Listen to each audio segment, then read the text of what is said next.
শুরু করেছে ইস্পানি মির্জাপুর শুভরাত্রি। আজকের যে আলোচনার বিষয় নির্বাচন ঐক্য নিয়ে। প্রিয় দর্শক, আপনারা জানেন যে আগামী জাতীয় সংসদ নির্বাচন, যে সংসদ নির্বাচন নিয়ে এক ধরনের ঐক্যের প্রশ্নে কিছুটা হলেও মত দ্বিমতের জায়গা তৈরি হচ্ছে। সে কারণে আমরা আমাদের আজকে যে আয়োজন, সেই আয়োজনের শিরোনাম করেছি নির্বাচন ঐক্য নিয়ে। এবং এ বিষয়ে কথা বলবার জন্য আমাদের সাথে অত্যন্ত উপযুক্ত অতিথি যিনি উপস্থিত রয়েছেন, বিএনপির কেন্দ্রীয় নির্বাহী কমিটির সম্মানিত সদস্য, সাবেক সংসদ সদস্য জনাব সাইফুর রহমান রানা রয়েছেন আমাদের সাথে।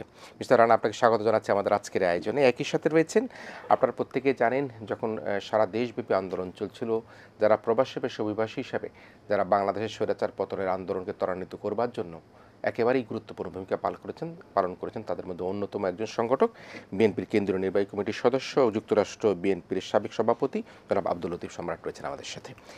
আমরা মিস্টার সম্রাট, আপনাকে স্বাগত জানাই আমাদের আজকের আয়োজন। আসলে ধন্যবাদ আমাকে ডাকার জন্য। জি, আমরা আসলে মূলত যে বিষয়টা নিয়ে আমি মিস্টার রানা আপনাকে দিয়ে শুরু করতে চাই, যেহেতু একেবারেই বাংলাদেশে থাকেন, রাজনীতির সাথে যুক্ত, 5ই আগস্ট তার পূর্ববর্তী সময় জুলাই বিপ্লব সব কিছু সচক্ষে দেখেছেন, কীভাবে হেলিকপ্টার থেকে গুলি করা হয়েছে, কীভাবে এই যে হাজার হাজার ছাত্র জনতাকে গুলি করে হত্যা করা হয়েছে, সব কিছু মিলে দেখেছেন।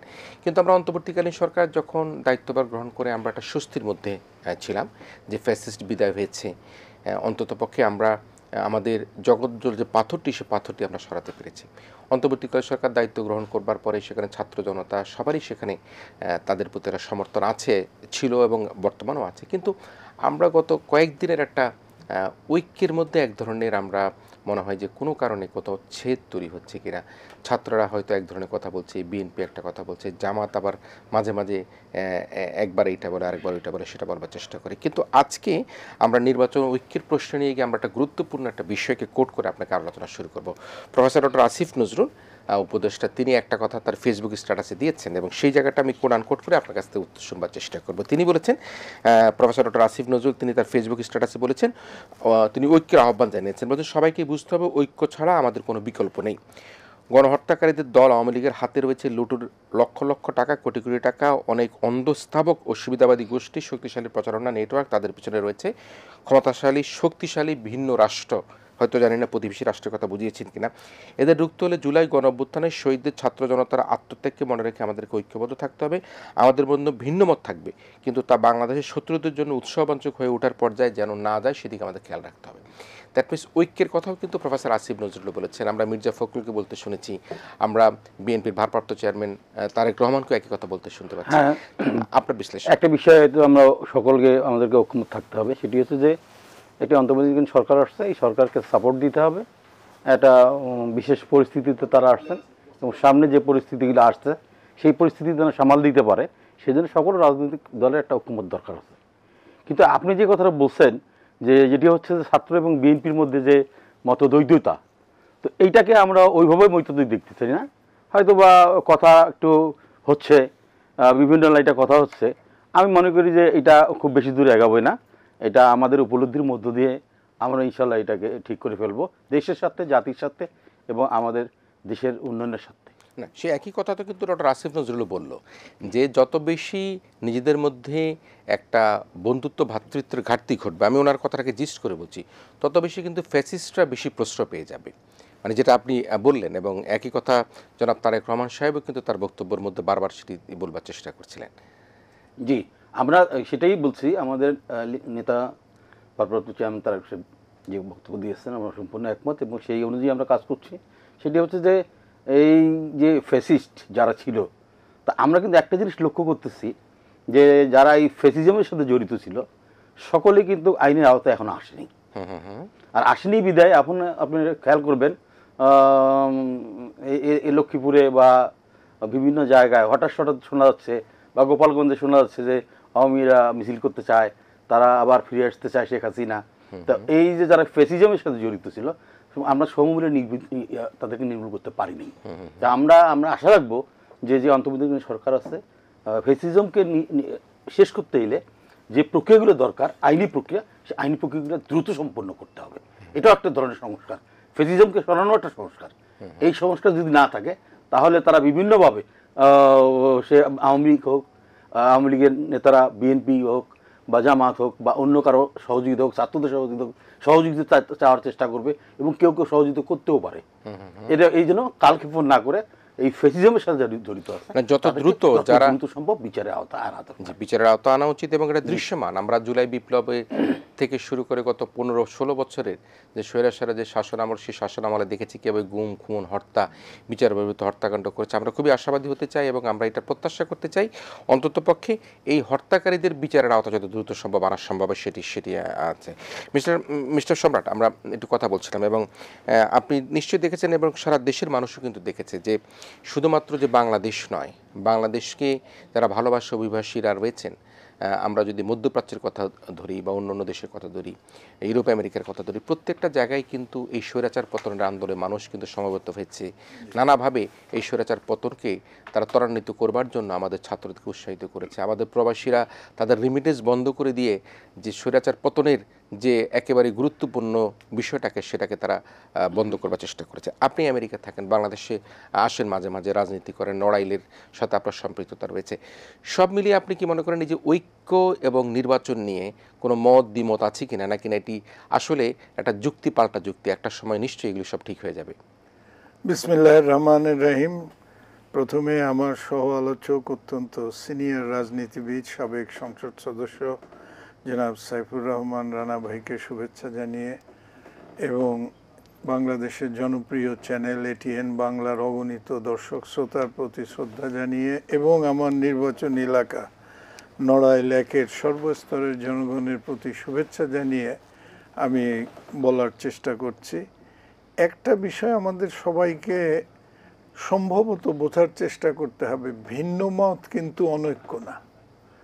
আপনি নির্বাচন চান কালকে, আর একজন নির্বাচন চায় 5 বছর পরে, দুটো মত, এটা তো অনৈক্য না।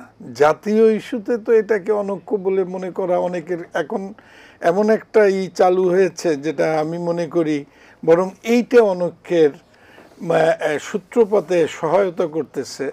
যেমন একটা দল নির্বাচন এখন চাইতেই পারে, আর একটা দল বলছে যে না 2 বছর পরে নির্বাচন দিব, সেটা তার একটা মত হইতেই পারে।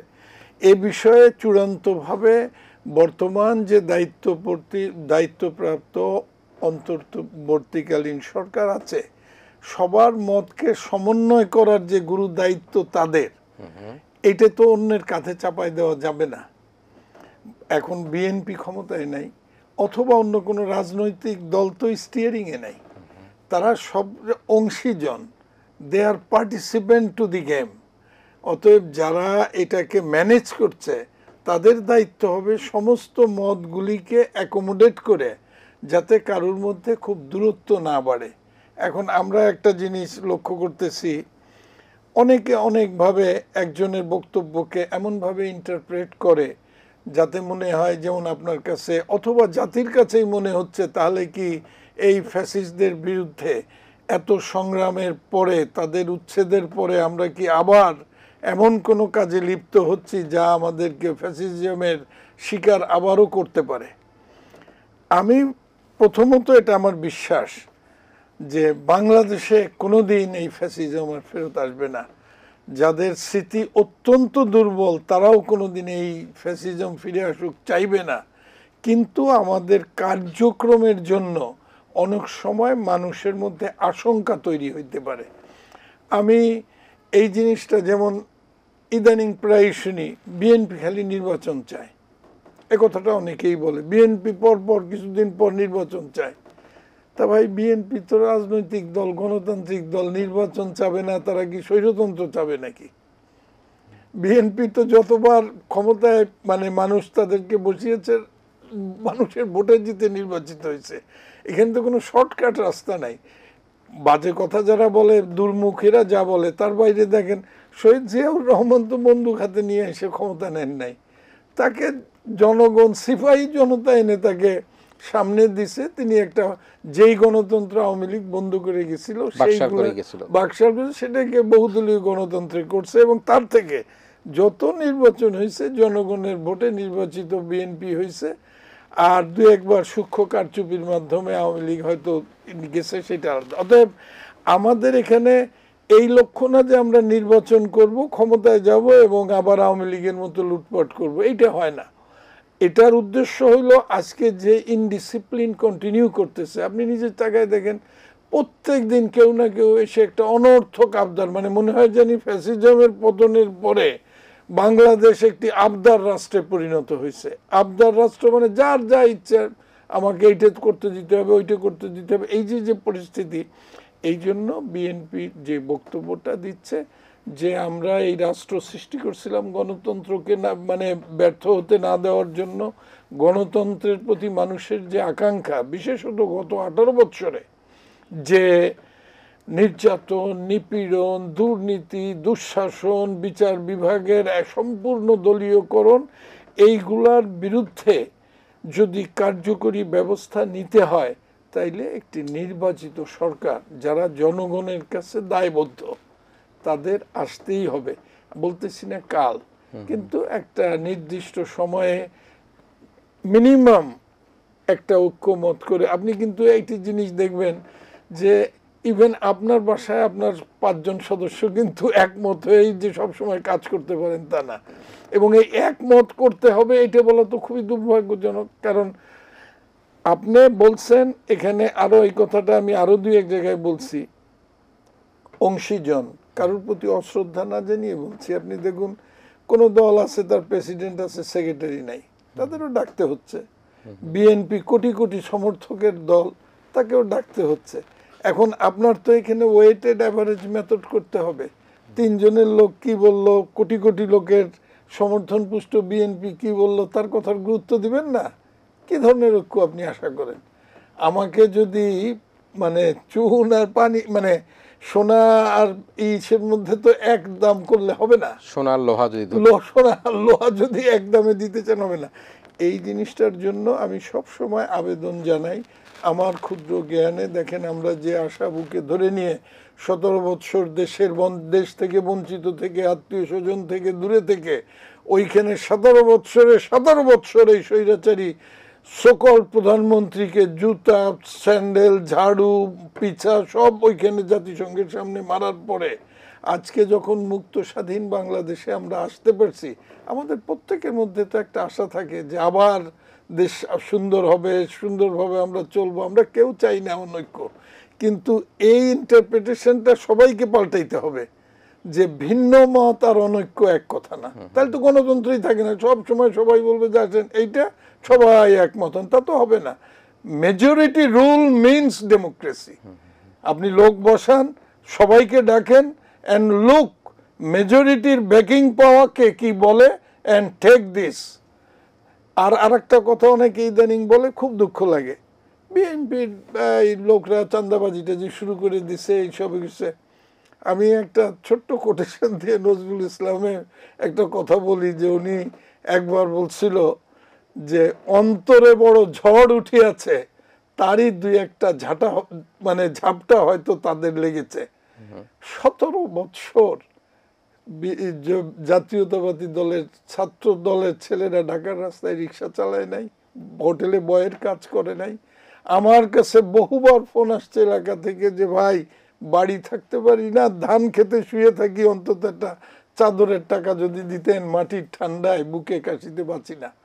কত কষ্ট করছে। 30-40 লক্ষ লোকের নামে মামলা, শত সহস্র নেতা কর্মী যা আমরা জানতেও পারি নাই মারা গেছে, বিভিন্নভাবে পঙ্গু হয়েছে, কোর্টের বারান্দায় যাদের জীবন কাটতেছে।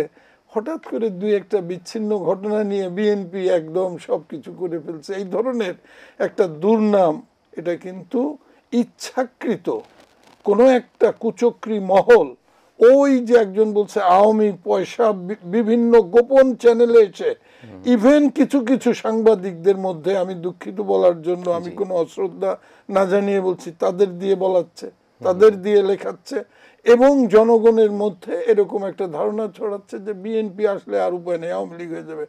বিএনপি কি শাসন করে নাই দেশকে? 4-5বার জনগণের ম্যান্ডেট। আর আমরা যদি লুটপাট করেই থাকি তো দিয়ে দেন জনগণের কাছে, ভোট ছেড়ে দেন, জনগণ ডিসাইড করে কি করবে।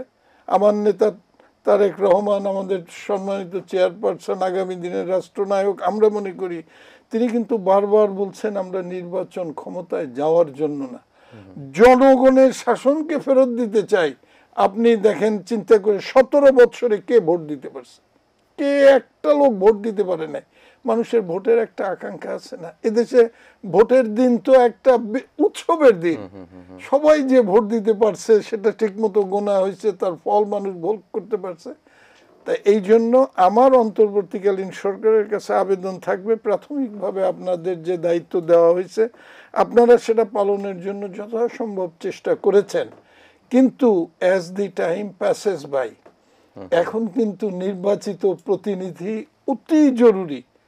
নির্বাচন দেন যে হোক, বিএনপি নির্বাচন চাবে, এটাই বিএনপির ম্যান্ডেট। কারণ বিএনপি তো পিছনের দরজা দিয়ে ক্ষমতা যেতে চায় না, জনগণের ম্যান্ডেট নিয়ে যেতে চায়, এবং গিয়েছে, এমন না যে বলছে কিন্তু যায় না, গিয়েছে। জি জি, সুতরাং আমি খালি আর একটা কথা যদি অ্যালাউ করেন, নিশ্চয়ই। জি, এরশাদ সামরিক শাসনতন্ত্র, সামরিক শাসন যখন জারি করলো তখন এই স্বৈর শাসক বলছিল না যে আই হ্যাভ নো প্রবলেম, তার মানে তাকে সাপোর্ট করলো। শেখ হাসিনার কথা বলছেন? হ্যাঁ, শেখ হাসিনা বলেছিল 1/11 যখন এই যে মঈনুদ্দিন, ফখরুদ্দিন, গংরা, আমার মনে হয় বাংলাদেশের আরেকটা black sheep of this country, তারা যখন ক্ষমতা দখল করলো, উনি কি বললেন? আমি এদের সব কিছুতে বৈধতা দিব। তা সামরিক শাসন কে চায়?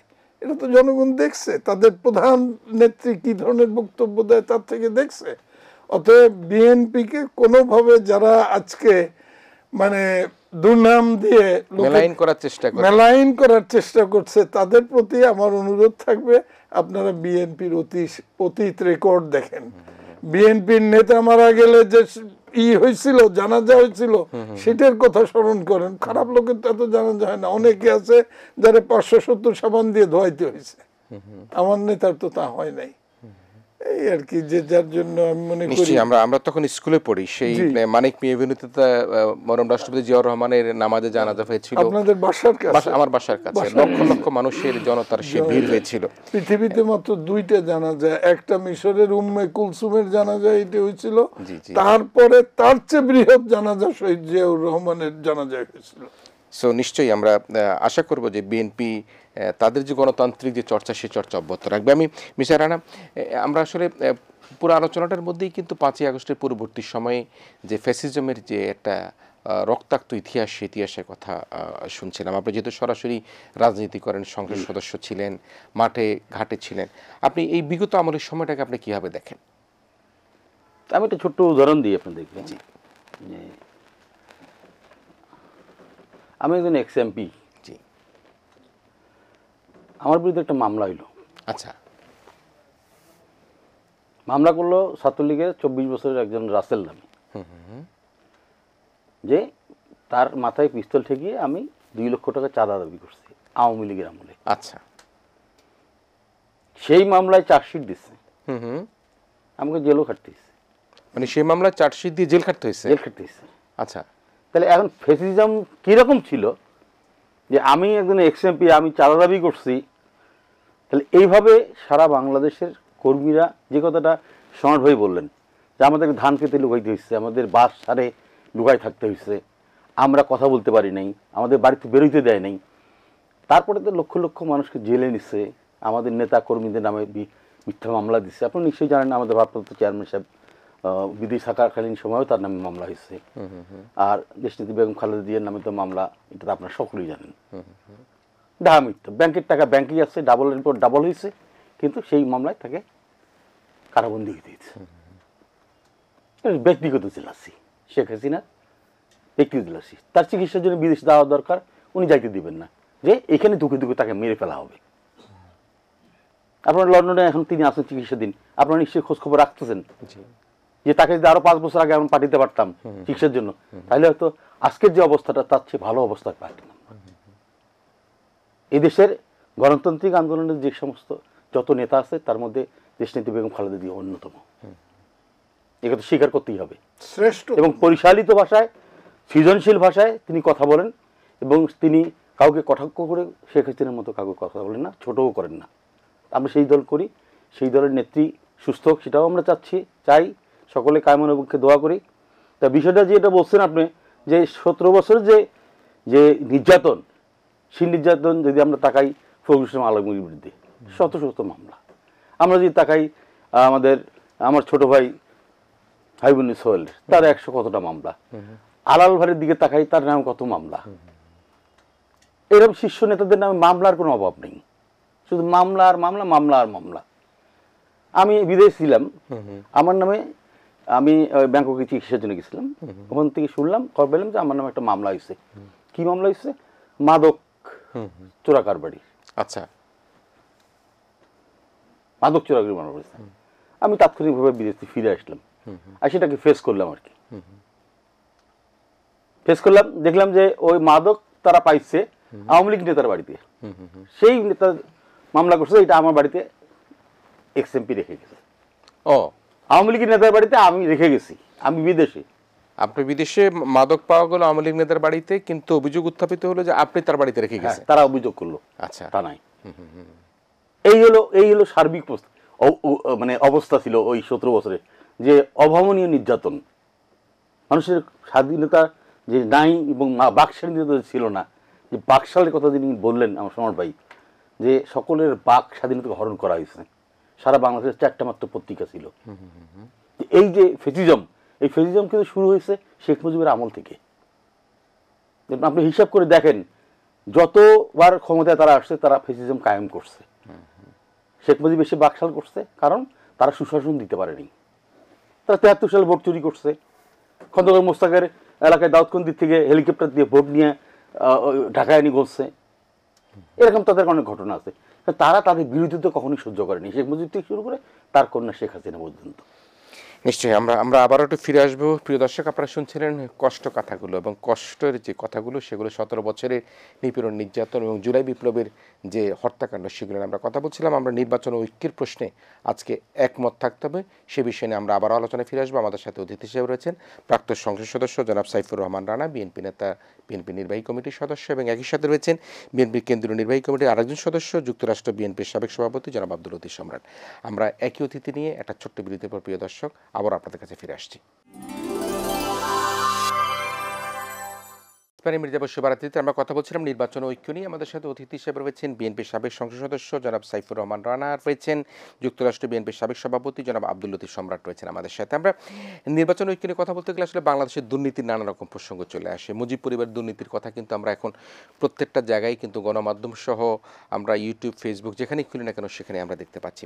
তো ইতোমধ্যে আমরা দেখেছি যে টিউলিপ সিদ্দিক, শেখ রেহানা তার কন্যা, সাবেক প্রধানমন্ত্রী শেখ হাসিনার ভাগ্নি, তাকে নিয়ে বেশ তোলপাড়, শুধুমাত্র যে বাংলাদেশের রাজনীতিতে নয়, এটা সারা বিশ্বসহ ব্রিটিশ রাজনীতিতে পড়েছিল। এবং তখন আমরা দেখেছি যে টিউলিপ এক পর্যায়ে তিনি তার মন্ত্রিত্ব পদ থেকে তিনি পদত্যাগ করেছেন।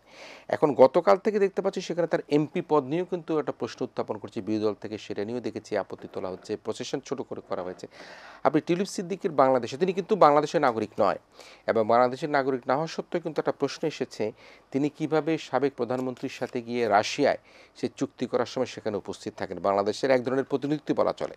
তো সে অবস্থায় টিউলিপ সিদ্দিকের বর্তমান অবস্থাকে আপনি কীভাবে দেখছেন?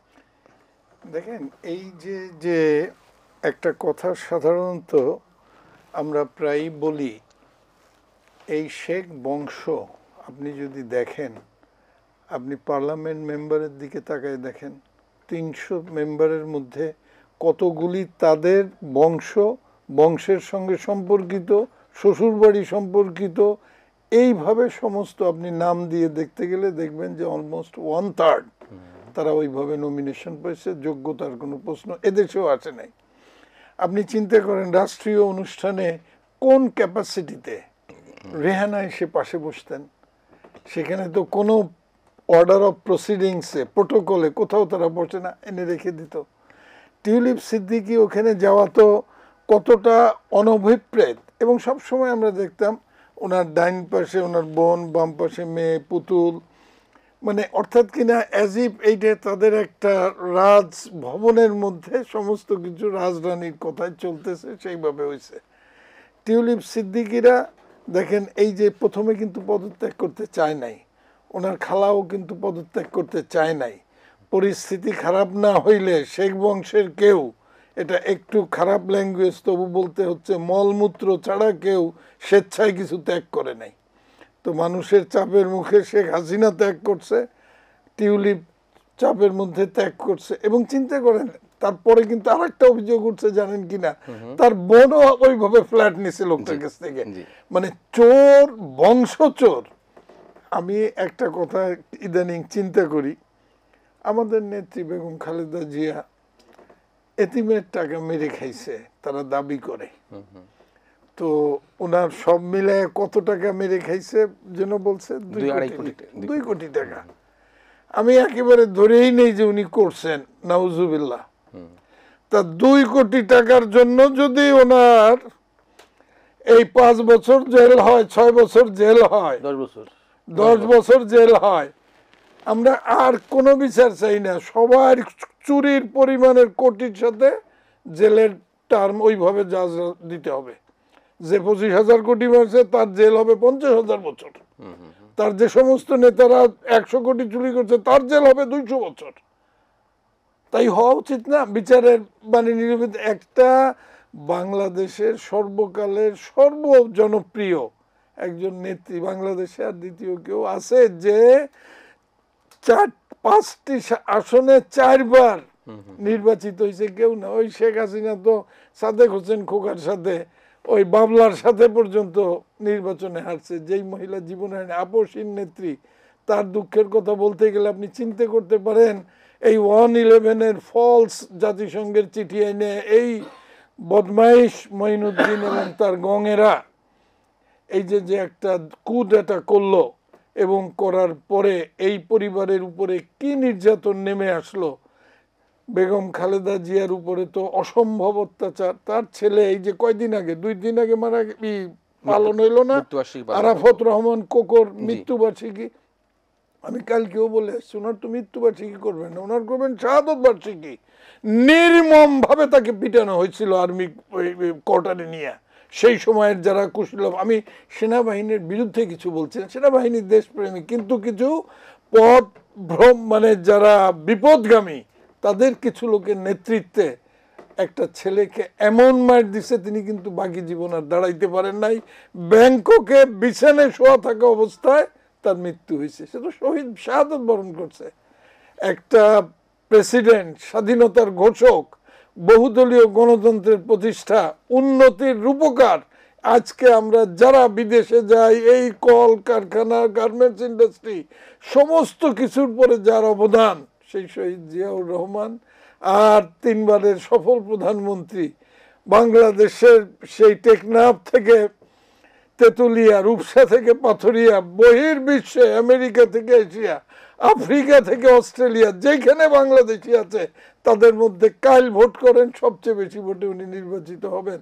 এই 2 জনের কলেজার টুকরা আরাফাত রহমানকে পিটাই মারা হয়েছে, তারেক রহমানের শির দাঁড়াটা ভেঙে দেওয়া হয়েছে, তাতেও তারা ক্ষান্ত হয় নাই। তাকে এয়ারপোর্টে নিয়ে বসায়া চেয়ারে বলতেছে সই করো, আর জীবনে রাজনীতি করবো না, তাইলে যাইতে পারবো চিকিৎসার জন্য। আপনি মানবাধিকার লঙ্ঘনের এত বড় ঘটনা কোথায় দেখছেন? একটা মানুষ মরণ যন্ত্রণায় কাতরাচ্ছে, তার উপরে হয়েছে। এই পরিবারের ত্যাগ এ তো অতুলনীয়। সেই তাকে হঠাৎ আবদার ধরলো যে তাকে বিদেশে যেতে দেওয়া যাবে না, গেলে আর ফিরবে না। ফেরে নাই। এর আগেও তো উনি গেছিলেন, বলছিল না বিভিন্ন নেত্রী, এই চোর শেখ সেলিম সহ আরো যারা, যে উনি গেলে আর ফিরবেন না। উনি বীরের বেশে এসে ফিরছেন। এবং যেদিন বিমানে নামছে, আপনারা সাংবাদিক নিশ্চয়ই জানেন, এন্টায়ার লোক যাতে না দেখা যায়, এয়ারপোর্টের রোডটা একদম অন্ধকার হয়ে গেল। শত সহস্র বিএনপি নেতা কর্মী এই সেলফোনের আলো দিয়া, আলোর মালা ঝলকায়া তাকে বাড়ি নিয়ে গেছিল। এই পরিবারের উপর অত্যাচার করতে করতে তোর তো এই যে সমস্ত মানুষকে কি অত্যাচার দেখেন। সেই ওই যে ভাই সত্যি কথা বলছেন রানা ভাই, যে এই অত্যাচারের শুরু হয়েছে আওয়ামী লীগের তো শেখ মুজিবের থেকে। তার জন্মের শুরুতে East Pakistan assembly speaker Shahed আলীরে চেয়ার দিয়ে পিটাই মারলো। সিরাজ শিখদেরকে ক্লোজ রেঞ্জে, প্রথম খুন তো বাংলাদেশে বিচার বহির্ভূত খুন আওয়ামী লীগ করছে শেখ মুজিবের নির্দেশে। সিরাজ শিখদের মেরে আপনি পৃথিবীর ইতিহাসে কাউকে মানে, ওরা তো পার্লামেন্টে বান্ধা উচিত ছিল। যে এইখানে দাঁড়ায় সে বলছে যে সিরাজ শিখদের আজ কোথায়। এই যে তার মেয়ে এইখানে বলে যে বেগম খালেদা জিয়ারে টুক করে ফেলে দাও। কত বড় নির্লজ্জ, বেহায়া, নিষ্ঠুর। আচরণ তারা এই পরিবারের সাথে করছে। তারপরে আপনার 20,000 27,000 বিভিন্ন মুক্তি বাহিনীকে যারা ওই যে করছিল গণবাহিনী, তাদেরকে নির্বিচারে হত্যা করছে। এবং যখন বাংলাদেশে 1 মিলিয়ন মানুষ মারা যাইতেছে দুর্ভিক্ষে, তখন বড় ছেলের বিয়ে দেয় 56 ক্যারেট হীরার মুকুট দিয়ে, এবং যত চোররা এক একজন এনে কত গিফট দিয়ে দিছে। তা আমরা ভাবলাম বয়স হয়েছে কামালের বোধহয়, সেই জন্য বিয়ে দিয়ে দিছে। পরে দেখি যে আর এক ছেলের বিয়ে দেয়। আপনি বলেন আপনি বাপ, কত বড় জঘন্য বাপ! আপনার কে বাপ মানবে আপনাকে? আপনি পৃথিবীতে এমন কোন বাপকে দেখছেন যে অন্য ছেলেদের না খাওয়া অবস্থায় আর 2-1 ছেলেরে বিয়ে দিয়ে দেয়? সারা দেশে দুর্ভিক্ষ চলছে তখন, এবং দুর্ভিক্ষ 1 মিলিয়ন মানুষ, সেই আপনার বাসন্তীর সেই এই মাছ ধরা জাল দিয়ে লজ্জা নিবারণের ঘটনা মানুষ কি ভুলে গেছে? সেই আমলে এই যে আমাদের বর্তমানে স্ট্যান্ডিং কমিটির মেম্বার হাফিজ সাহেবের বাবা ডাক্তার আজহার আলী ভোলার থেকে নির্বাচন করতে পারে নাই, তারে নিয়ে বেঁধে রেখে দেওয়া হয়েছিল।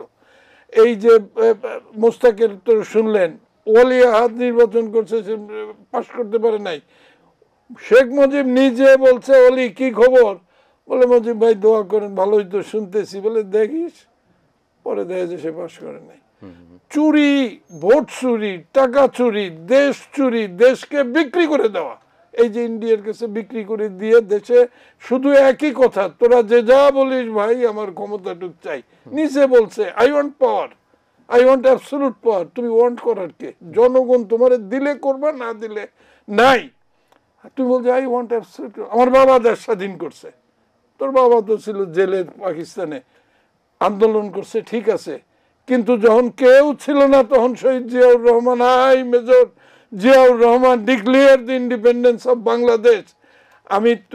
আপনারা তো ছোট ছিলেন, আমাদের যাদের তখনও তারুণ্য বয়স, ওইটার মধ্যেই তো বাংলাদেশের স্বাধীনতার যে রক্তিম উদ্দাম উঠছিল, সেইটাই আলটিমেটলি মানুষ যুদ্ধে যে দেশ স্বাধীন করে আনছে। আমরা দেশ স্বাধীন করে, আমার বাপ স্বাধীন করছে, এ দেশ আমার।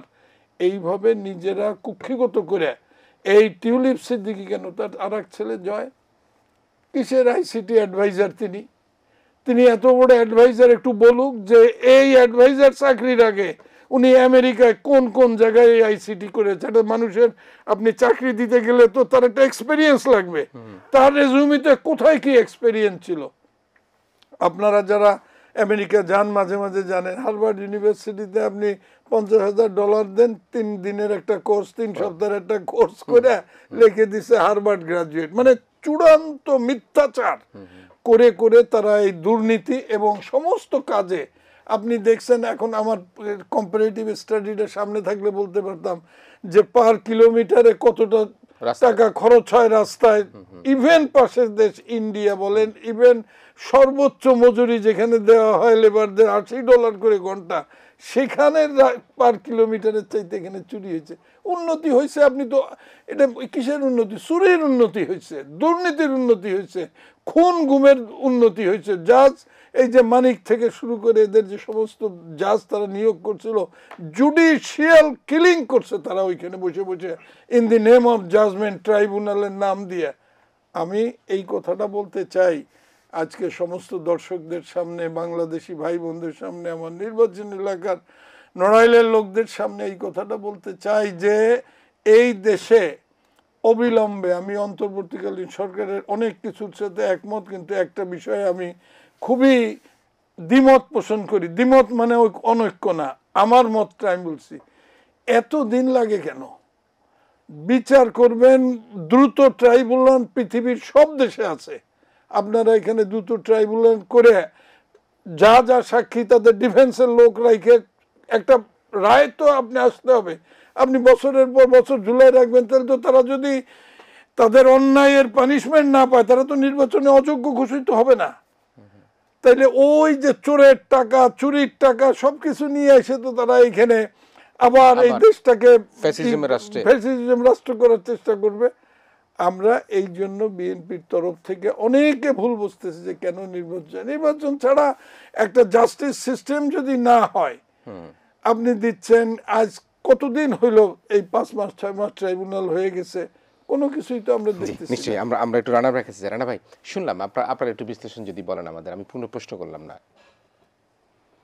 জুডিশিয়াল কিলিং এর কথা আসছে এবং অর্থ পাচারের কথা আসছে, জয় সাহেবের কথা আসছে, দিলীপ সিদ্দিকের কথা আসছে।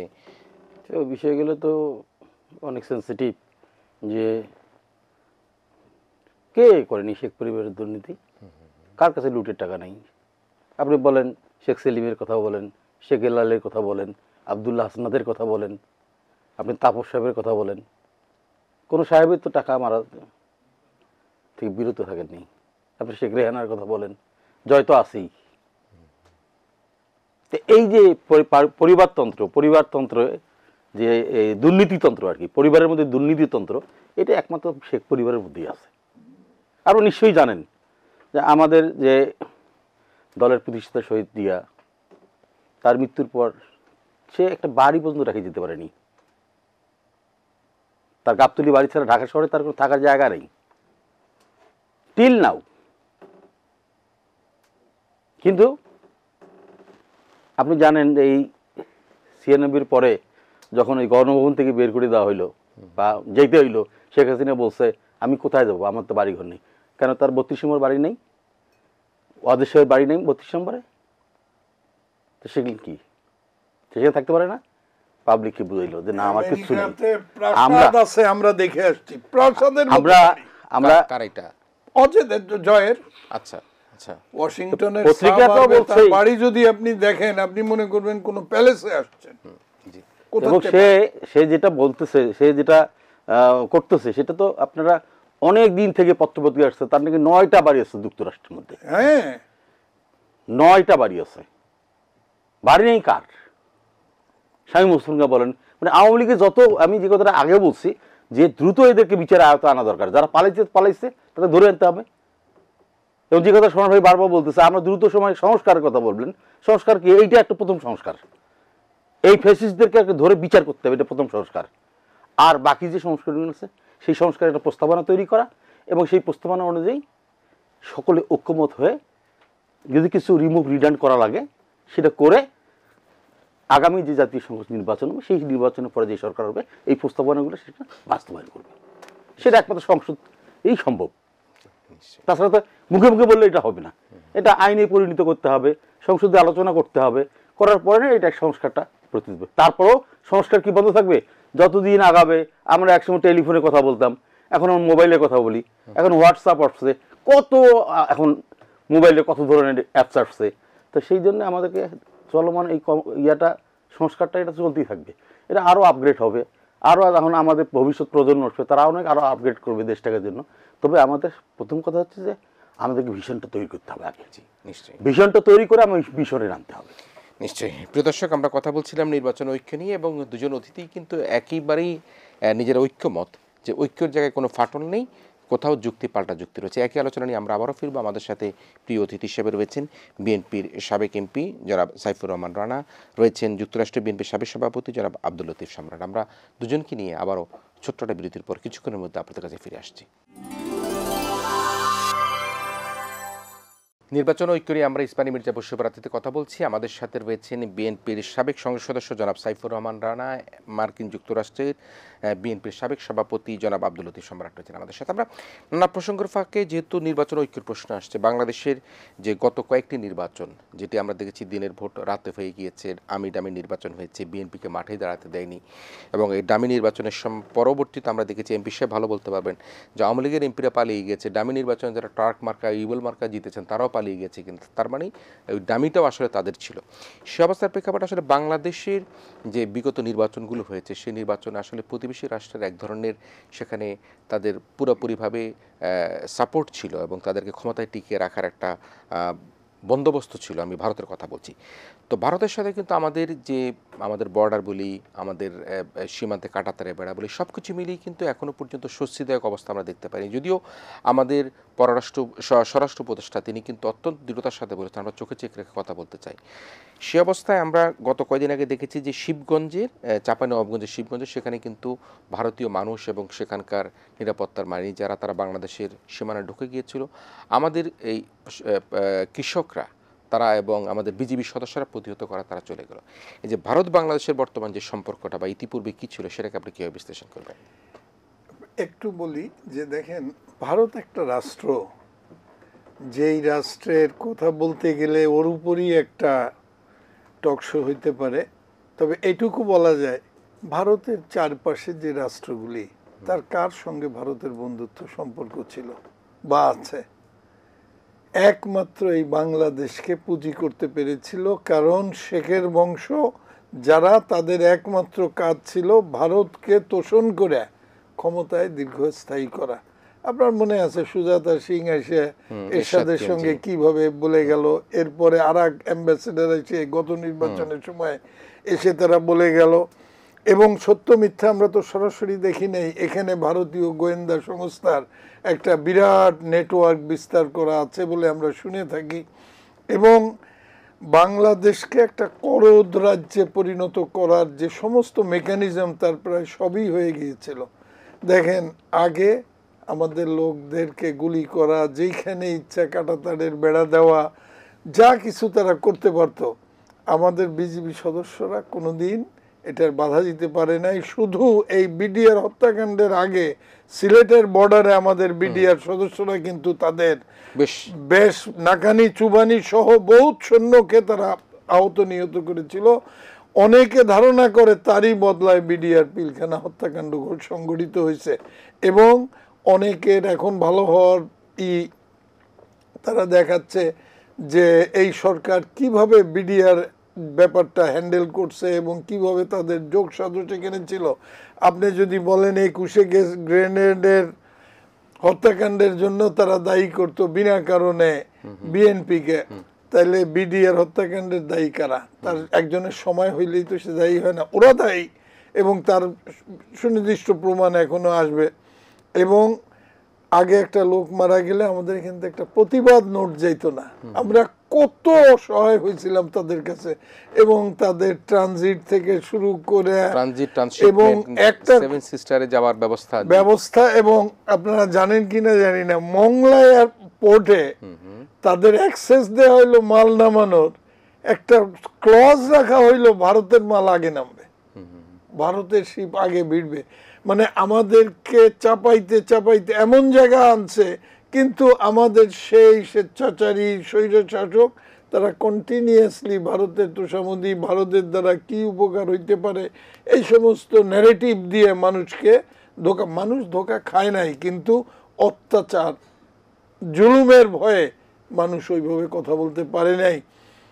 দেখছেন তাদের অ্যাটিটিউড, যে এই মানে অবৈধ প্রধানমন্ত্রী যখন নিউ ইয়র্কে, আমি বলছি বোধহয় আগে, ওই যে আসার আগে, যে একটা সাংবাদিক খালি প্রশ্ন করলো এত বড় বহর নিয়ে আসলেন, তার অর্জন কি? সঙ্গে সঙ্গে তার ক্রনিজরা লাফায় পড়ে তাকে কি নির্মম ভাবে প্রহার করলো ওই অবৈধ মহিলার সামনে। এই বাংলাদেশি সাংবাদিকে, হ্যাঁ, নিউ ইয়র্কে ফরিদ, আমার দেশের সাংবাদিক তাই বলছে। তো তারা তো এইখানে সব মিলে ভারত নিয়ে আপনি কোনো কথা বলতে পারবেন না। আপনার আজ পর্যন্ত বলেন ভারতের সঙ্গে যে সমস্ত চুক্তি তারা সম্পাদন করছে, সার্বভৌম পার্লামেন্টে কি কোনোদিন তারা সেই চুক্তি পেশ করছে? এটা তো কোনোদিন হইতে পারে না। এটা তো একটা স্টেট টু স্টেট, ওইখানের state to party, state to person relationship তারা গ্রো করছে। ইভেন তাদের যারা পলিটিশিয়ান, কংগ্রেস এবং অন্যরা বলছে যে আজকে যে পরিস্থিতি সৃষ্টি হয়েছে ভারতের প্রতি বাংলাদেশের মানুষের যে বিরূপ মনোভাব, তার পিছনে কারণ বিজেপি ভারতকে একটা পার্টির সঙ্গে, একটা ব্যক্তির সঙ্গে জোর করে এই সমস্ত সম্পর্ক এবং সমস্ত কার্যক্রম পরিচালনা করছে এবং সরাসরি এই দেশের গণতন্ত্রকে হস্তক্ষেপ করছে, বিরোধী দলের নির্যাতনকে তারা সমর্থন করছে এবং কোনোদিন তাদের কাছ থেকে কোনো প্রতিবাদ তো পাওয়াই যায় নাই, বরং কিভাবে এদেরকে আরো শক্তিশালী করতে পারে বিরোধী দল নির্যাতনে, তাদের প্রতিরোধ করার জন্য না। এবং ভারতের আজকে দেখেন আমরা যে বাস্তবতাটা খুঁজে পেলাম, দেখেন আপনারা যদি স্মরণে থাকে, যখন বাংলাদেশে পেঁয়াজের ক্রাইসিস, ভারত কিন্তু পেঁয়াজ এক্সপোর্ট বন্ধ করে দিত। চিনির ক্রাইসিস, চিনির এক্সপোর্ট বন্ধ করে দিত। দেখাইতে চাইতো যে তারা ছাড়া আমরা কত অচল। 5 মাসে তো বাংলাদেশের কিছু হয় নাই, বরং আমরা তাদের টেলিভিশনে দেখি কাঁদতেছে হাসপাতাল, কাঁদতেছে ডাক্তার, কাঁদতেছে হোটেল, কাঁদতেছে ব্যবসায়ীরা, নিউ মার্কেট কলকাতা কাঁদতেছে যে আমাদের তো বাঁচার কোনো উপায় নাই। আমি একটা কথা বারবার বলি যে দেখেন, তিতুমিরের বাঁশের কেল্লা থেকে শুরু করে বাংলাদেশের মানুষ পাকিস্তানের আর্মি সম্পর্কে একটা ন্যারেটিভ ছিল, পাকিস্তানের পাঞ্জাব রেজিমেন্ট, বেলুচ রেজিমেন্ট, মানে শুনলেই মনে হইতো যে বোধহয় তারা একজন হাজার হাজার লোক মেরে ফেলতে পারে। বাঁশের লাঠি দিয়ে বাঙালি তাদের প্রতিরোধ করছে। আপনি কার সাথে লাগতে আইছেন আপনার হিসাব করতে হবে না? ভারতকে বাঁশের লাঠি দিয়ে যখন আমরা স্বাধীনতা অর্জন করতে পারছি, আসেন। এবং আপনি এবারও দেখেন, এই যে ওরা যখন আসছে, আমার তো বুকটা গর্বে ফুলে ওঠে। এদেশের লুঙ্গি কাঁচা দেওয়া আমাদের ভাইরা কিষানরা হাতে কাস্তে নিয়ে তারা প্রতিরোধ করেছে, প্রতিরোধ তাদের সামনে দাঁড়াইছে, ধাওয়ায় বের করে দিছে আমাদের সীমান্ত থেকে। ভারত এতদিন পরে এখন বুঝতে শিখতেছে যে তারা আমাদের, এই আজকেও খবরে আছে দেখেন, চীন বলছে যে তোমরা কি ধরনের হাসপাতাল চাও আমরা করে দিব। এখন কাণ্ড কেন? ভারত কারো বন্ধু হইতে পারে না যদি শুধু আমাদের হইতো তা না। পাকিস্তানের সাথে নাই, চীনের সাথে নাই, নেপালের সাথে, নেপাল হিন্দু রাষ্ট্র, তার সাথে নাই, শ্রীলঙ্কার সাথে নাই, মালদ্বীপের সাথে নাই, মালদ্বীপের সাথেও নাই। তো একটা কথা আছে না যে সবাই খারাপ খালি আপনি ভালো, এ হয় কোনোদিন? এটা প্রমাণিত হয়ে গেছে, ভারত কারোর সত্যিকার বন্ধু হইতে পারে না। জি মিস্টার রানা, আমরা শুনতে চাই, শুনলেন আপনি? হ্যাঁ, যথার্থই বলছেন যে ভারতের বন্ধু কারা? প্রতিবেশীরাই তো বন্ধু হবে, বিপদে আপদে প্রতিবেশীরাই দাঁড়াবে। তো এখানে আমরা দেখতেছি যে সবসময় প্রতিবেশীদেরকে ডোমিনেট করার যে একটা টেন্ডেন্সি, তাদেরকে করাত্মে রাখার যে টেন্ডেন্সি, প্রজা হিসেবে রাখার টেন্ডেন্সি, বা আপনি এটাকে প্রভিন্স হিসেবে ট্রিট করার যে টেন্ডেন্সি, এই টেন্ডেন্সিতে মানুষ বিক্ষুব্ধ। এই বিক্ষুব্ধের কারণে আজকে ভারতের সাথে আমাদের এই দূরত্ব তৈরি হয়েছে। কিন্তু এটা তৈরি হওয়ার কথা ছিল না। তারা দাবি করে দেশ স্বাধীনের সময় তারা আমাদের সহযোগিতা করছে। হ্যাঁ করছে, শরণার্থীতে আশ্রয় দিছে, করছে, কিন্তু তার মানে এই নয় যে আমাদের দেশে তামার 5 পয়সা পর্যন্ত তাদের নিয়ে যেতে হবে। এটা তো নিয়ে গেছে। কেন মেজর জেনারেলের চাকরি গেল আমরা জানি না? আমরা সবাই জানি কি করছে ভারত। তো একটা কথা পরিষ্কার, যেটা যে ভারত তার নিজের স্বার্থ ছাড়া কারো স্বার্থ চরিতার্থ করতে দিবে না। আজকে ট্রানজিট দিয়েছে, ট্রান্সশিফটিং দিয়েছেন, তার আগে আমাদেরকেই দিয়েছেন, কিছুই দেননি। বরং এই 5ই আগস্টের পরে শেখ হাসিনাকে আশ্রয় দিয়ে আমাদেরকে বিভিন্নভাবে তারা হেনস্থা করার চেষ্টা করছেন। আমাদেরকে চিকিৎসা করতে যাইতে দিবেন না, আমাদেরকে ভিসা দিয়ে ট্যুরিস্টরা যাইতে পারবে না, সেখানে আপনার পেঁয়াজ দিবেন না, আপনি আলু দিবেন না। তাই এফেক্ট পড়ছে, এখন হাহাকার পড়ছে। দিল্লি থেকে শুরু করে কলকাতা পর্যন্ত, ব্যবসায়ী থেকে শুরু করে কৃষকরা পর্যন্ত আজকে তারা আগুন লাগাই দিচ্ছে। আজকে জুতা মারতেছে মোদির ছবিতে। দিল্লিতে কয়েকদিন আগেই তো আপনার দেখলেন যে কি অবস্থা, দিল্লি মোদি হটাও, দেশ বাঁচাও, এই যে অবস্থা। এক ব্যক্তি সারা ভারতকে যেভাবে শাসন করতে চায়, ঠিক সেই রকম বিজেপি নেতা আমাদের দেশে তার যে একজন সাবস্টিটিউট শেখ হাসিনাকে রাখতে চাইছিল, এবং এখন পর্যন্ত তারা তাকে সেখানে আশ্রয় দিছে, যেখানে যুক্তরাষ্ট্র, যুক্তরাজ্য, বিভিন্ন দেশে, দুবাই, তারা কখনোই তাকে অ্যাকসেপ্ট করে নাই। কারণ সে যে সত্যিকার অর্থে যে এদেশের মানুষকে ভালোবাসেন, এদেশের মানুষকে সে যে অত্যাচার করছে, নির্যাতন করছে, নিপীড়ন করছে, এবং মানুষের বাকশালীত হরণ করছে, সেই জায়গাটায় তারা অনুধাবন করছে বিদায় শেখ হাসিনাকে সেখানে আশ্রয় দিতে তারা অস্বীকার করছে। কিন্তু ভারত সেটাকে অস্বীকার করে নাই। সে মনে করে যে শেখ হাসিনা ঠিকই করছে। কারণ এই কারণে যে শত স্বার্থ দরকার।